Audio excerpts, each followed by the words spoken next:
Welcome to Freelancia channel.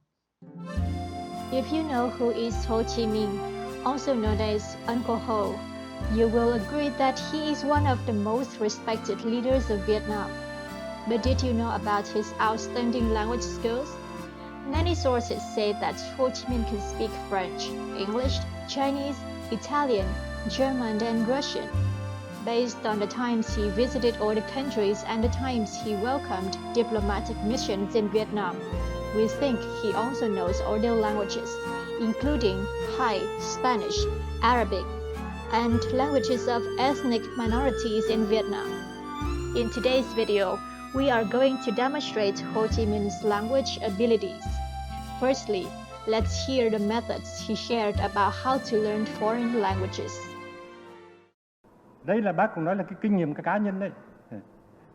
Các cô, các chú cũng có nghe nói ngày trước là bác đã làm phụ bếp chứ không chưa được là bếp. Làm phụ bếp. Lúc đó bác là một vong quốc nô mà làm phụ bếp cho thực dân Pháp. Công việc thì rất là vất vả. Từ 5 giờ sáng đến 9-10 giờ tối. Mà là rửa những cái son nó lớn cao hơn người. Thì phải bắt ghế lên. Mình cu chun vào thế này mà rửa. Thế nhưng bác cứ học được. Bác cứ học được. Bác học được văn hóa, bác học được chính trị. Bởi vì sao? Là bởi vì bác có quyết tâm. Nói mà cái chiều sớm trước 5 giờ là phải bắt đầu làm. Thì trước 5 giờ bác dậy viết mấy chữ. Thường là viết đầu chỉ viết 5 chữ thôi. Rồi sau chừng vài 3 tháng thì viết 10 chữ. Thí dụ khi bác học tiếng Anh viết 10 chữ. Cầu tay đấy.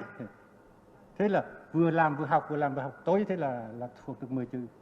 Mà một ngày 10 chữ, 10 ngày 100 chữ, một tháng là 300 chữ, một năm là khá rồi đấy. Mà chỉ có chí thôi làm được. Next, let's listen to his announcement of the Proclamation of the Independence of the Democratic Republic of Vietnam in 1945. In the beginning, he cited the Declaration of the Independence of the United States of America in 1776 and the Declaration of the Rights of Man and of the Citizen of the French Revolution in 1791. Tất cả mọi người đều sinh ra có quyền bình đẳng. That all men are created equal, that they are endowed by their Creator with certain unalienable rights, that among these are life, liberty, and the pursuit of happiness. Lời bất hủ ấy ở trong bản tuyên ngôn độc lập năm 1776 của nước Mỹ. Suy rộng ra, câu ấy có ý nghĩa là tất cả các dân tộc trên thế giới đều sinh ra bình đẳng. Dân tộc nào cũng có quyền sống, quyền sung sướng và quyền tự do. Bản tuyên ngôn nhân quyền và dân quyền của cách mạng Pháp năm 1791 cũng nói người ta sinh ra tự do và bình đẳng về quyền lợi và phải luôn luôn được tự do và bình đẳng về quyền lợi.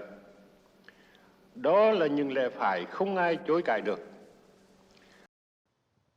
President Ho Chi Minh was always a great friend of the Russian people and took efforts to promote the relations between Russia and Vietnam. In 1955, he led North Vietnamese delegation on the first official visit to the Soviet Union as President of the Democratic Republic of Vietnam.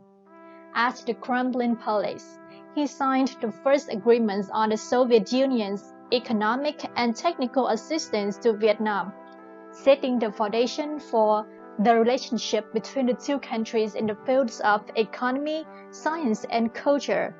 You will now see the video clip of him speaking Russian at the end of the visit.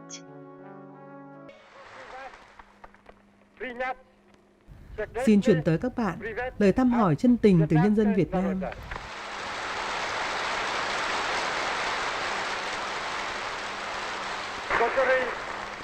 Chúc các bạn đạt được nhiều thành tích to lớn.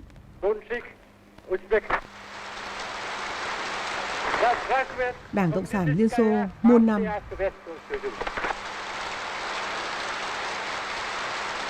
Tình hữu nghị giữa Liên Xô và nhân dân Việt Nam muôn năm.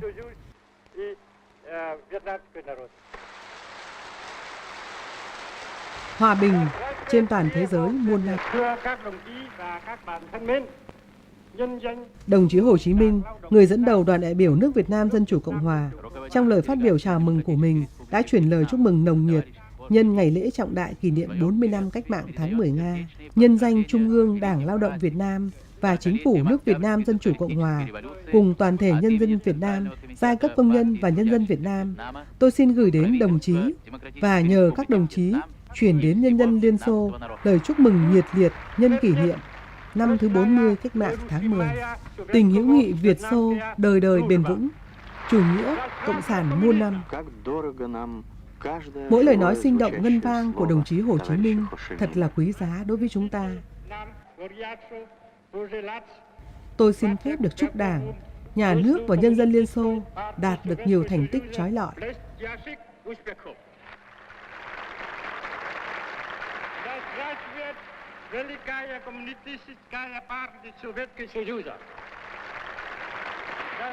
Đảng Cộng sản Liên Xô muôn năm, khối xã hội chủ nghĩa đứng đầu là Liên Xô muôn năm, hòa bình trên thế giới muôn năm. Ho Chi Minh always believed that media is an effective channel for the world to be aware of the circumstance and foreign policy of Vietnam, and for Vietnam to gain global support. So, he actively sought for and attended many interviews with foreign reporters. You are going to see one of the interviews in French, conducted in June 1964, only 2 months before the US conducted military operations in the north of Vietnam. Est-ce que vous pensez, Monsieur le Président, qu'il y a une solution militaire à la guerre du Sud-Vietnam? Non. Parce que vous savez que le peuple Vietnam, c'est un. Et le pays du Vietnam, c'est un. Les Américains ont fait une guerre d'agression, comme qui dit, c'est une guerre non déclarée. Et, comme vous savez aussi, vous avez pu lire dans la presse, n'est-ce pas, bien, mondiale, que plus la guerre prolonge, plus les Américains et leurs valets, n'est-ce pas, comment dire ça,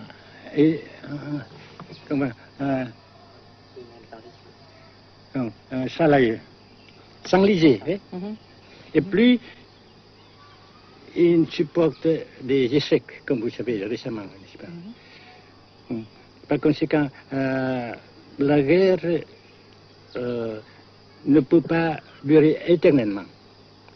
Et je suis très heureux que les politiciens haut placés français ont reconnu cela. Vous pensez que le général de Gaulle pourrait en quelque sorte, à un certain moment, arbitrer le conflit? Arbitrer, qu'est-ce que vous comprenez par le mot arbitrer? Nous ne sommes pas des équipes de football.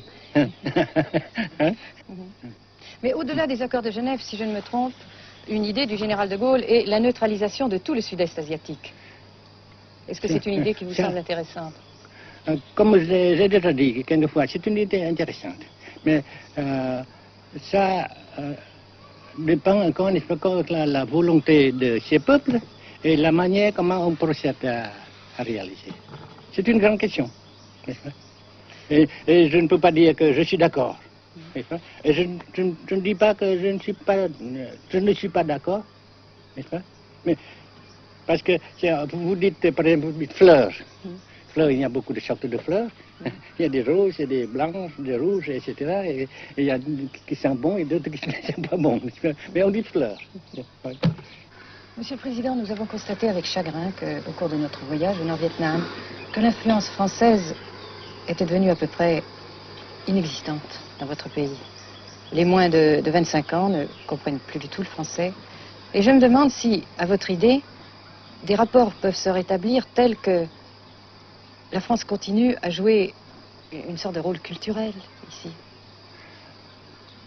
Avec la France surtout et avec tous les autres pays. nous voulons avoir une coopération amicale, culturelle, économique, etc. Mais je suis sûr que vous ne voulez pas avoir, n'est-ce pas, que la France ait l'influence qu'elle avait avant. C'est une autre chose. Naturellement, c'est une autre époque. Mais coopération culturelle, économique, qu'est-ce qu'il y a encore, sportive par exemple, Oui. etc., n'est-ce pas, nous le désirons. Si la guerre se cristallise au sud et se poursuit encore pendant quelques années, pensez-vous que l'avenir économique du Nord-Vietnam soit viable? Je suis sûr que c'est non seulement viable, mais ça progresse. Parce que vous avez vu vous-même, vous avez constaté vous-même qu'ici, nous travaillons beaucoup, notre peuple travaille beaucoup, avec abnégation, n'est-ce pas, et avec dévouement, avec enthousiasme. Et d'un côté, nous travaillons pour, comment dirais-je, pour principalement, n'est-ce pas, de nos propres forces, de nos propres. Et aussi, nous avons, n'est-ce pas, l'aide fraternelle des pays socialistes, n'est-ce pas. Alors, nous, jusqu'ici et après cela, n'est-ce pas, nous avons déjà réalisé des progrès. Pas très comme nous voulons, mais nous avons réalisé des progrès. Et dans l'avenir, nous progressons de même. Mais vous mentionnez l'aide des pays socialistes. Est-ce que cette aide ne s'est pas trouvée légèrement compromise à la suite du conflit idéologique entre la Russie et la Chine? Non, parce que ces questions, n'est-ce pas, différences idéologiques entre nos différents partis frères, c'est nos affaires intérieures. Ça passera. Et l'unité, ça se fera. Mais l'aide fraternelle continue et continuera. Et c'est très précieux pour nous. Bien sûr. Mais certains ont l'impression chez nous, Monsieur le Président, que le Nord-Vietnam se trouve actuellement assez isolé, asphyxié même, et que politiquement, il pourra difficilement éviter de devenir une sorte de satellite de la Chine. Qu'est-ce qu'on peut répondre à cela? Jamais. The next French video clip shows President Ho Chi Minh's response to the unconditional discussions proposed by President Lyndon Johnson in his speech of April 1965. In the speech, Johnson responded to criticisms on American military escalation in Vietnam. He emphasized America's commitment to help South Vietnam defend its independence. Therefore, they will not withdraw. At the same time, he also expressed the willingness for unconditional discussion to seek out peace. Let's hear Ho Chi Minh's opinion on that. Les Américains se trompent en croyant qu'en bombardant le Nord, il pourra gagner la guerre dans le Sud. Jamais, jamais, ils gagneront cette guerre. Jamais, jamais, nous submettrons. Parce que notre guerre, c'est une guerre patriotique, c'est une guerre juste, et nous sommes décidés à lutter, que ce soit 5 ans, 10 ans, 20 ans ou davantage, nous gagnerons cette guerre, parce que nous sommes justes, et parce que nous avons le soutien de presque tout le monde. President Ho Chi Minh didn't only express his thoughts on the unconditional discussions in French, but also in English. President Johnson's so-called offer of unconditional discussions means that the Vietnamese people must accept American conditions. These conditions are American imperialism will cling to South Vietnam, carry on the policy of aggression, and refuse to recognize the South Vietnam National Front for Liberation as the sole real representative of the people of South Vietnam. Those are conditions put forward by aggressors. Never will the Vietnamese people accept them, nor can the world public opinion tolerate them. The Vietnamese people eagerly want peace to build up their country. But real independence must be achieved if there is to be real peace. The question is very clear. American imperialism is the aggressor. It must stop its air attacks on the north. It must put an end of its aggression in the south. Withdraw its troops from South Vietnam and let the Vietnamese people settle by themselves their own affairs, as provided for in the Geneva Agreements. Then peace will be immediately restored. In short, the United States government must declare and prove by actual deeds its acceptance of the 4-1 stand of the government of the Democratic Republic of Vietnam, which fully conform to the main political and military provisions of the 1954 Geneva Agreements on Vietnam. This stand is the only basis for a correct settlement of the Vietnam question. The truth is that President Johnson wants neither peace nor peace negotiations. As a matter of fact, at the very moment when he talks a lot about peace discussion, the American imperialists are further expanding the war of aggression in South Vietnam, massively sending there tens of thousands of American troops and extending the escalation in North Vietnam. The people of the world have clearly realized the fact. That is precisely the reason why progressive American people are actively opposing the United States war of aggression in Vietnam. You are going to hear another English recording. We believe it was from Vietnamese government sending to American radio during the Vietnam War. In this message, Ho Chi Minh firmly stated that Vietnamese people were all united and would fight to the end for freedom and independence. American aggressors are mistaken if they think that they can get victory in Vietnam. They are more mistaken when they think that they can bombing our the north part of our country to get victory in the south. We will never submit to aggressive force.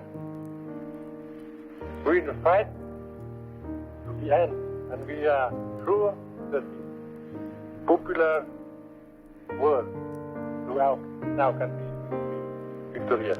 Comrades and friends, what monstrous crimes the U.S. imperialists have committed on our soil. Our entire people from north to south, close to united, have raised up to defend their freedom and independence, and at the same time contribute to the cause of the peoples struggling for their emancipation and peace. We are absolutely sure of our victory. Since our cause is just, we are strong with our entire people and with the growing support of the people of the world, including the American people. Once again, thank you. Long live the friendship between the Vietnamese and the U.S. peoples. Not only does he speak many languages fluently, but President Ho Chi Minh also knows how to write them. You are going to see his handwritings in Vietnamese, English, Chinese, French, and Russian. From his political documents, letters, newspaper articles and poems.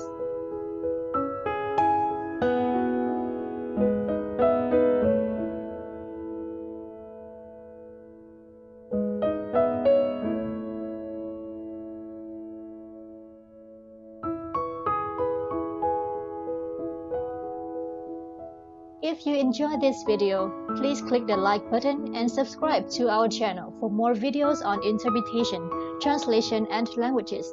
Thanks for watching.